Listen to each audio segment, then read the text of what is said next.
These villains in the fund, my thoughts in the rewind. All these messages I can't reply. Running super so detached, let me reconnect.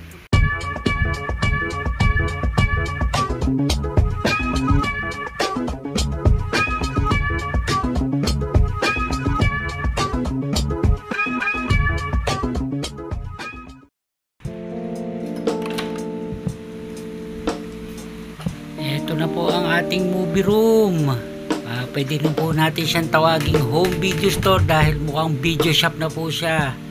Ayan o, kung mapapansin nyo, medyo nailagay na po natin yung ating cash register dito. Matagal-tagal ko na rin pong gustong i-display yan. Yan po, at saka yung ating mga VHS tsaka Betamax. Display na rin po natin. Ano po tayong dapat gawin dito, pero at least yan na po, may malaki-laki na po pagbabago. Ayan po, at ito po yung ating audio video rito sa ating video store. At saka yan po, ang pine-play po natin ay Pretty and Pink. Ayan po yung ating Rocketeer Laserdisc, yung Vintage TV. At ito po yung ating display ng mga 4K Blu-ray VHS, halo-halo na po yan. Ay, mga konting toys. Ito po yung ating portable games. Yeah, pabago-bago po yung ayos natin dyan dahil hindi pa rin po natin alam kung ano talaga yung ating ilalagay dito.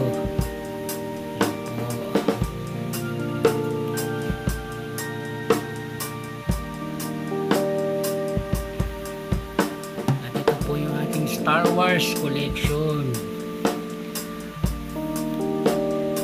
Mukhang video store na mga ka-HD oh.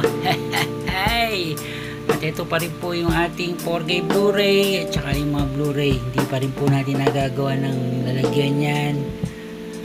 At dito naman po yan oh, yung ating mga DVD,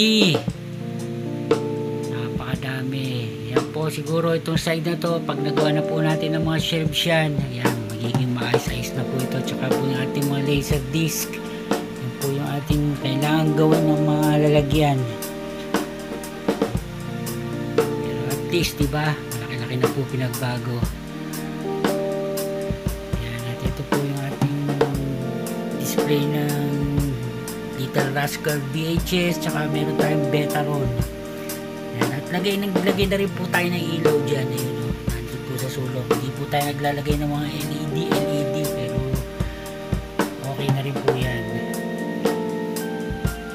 Yung popcorn maker natin nandun po sa sulok, tsaka po yung ating mga rewinder dito. Medyo marami pa po tayong tambak dito, ayusin po natin yan.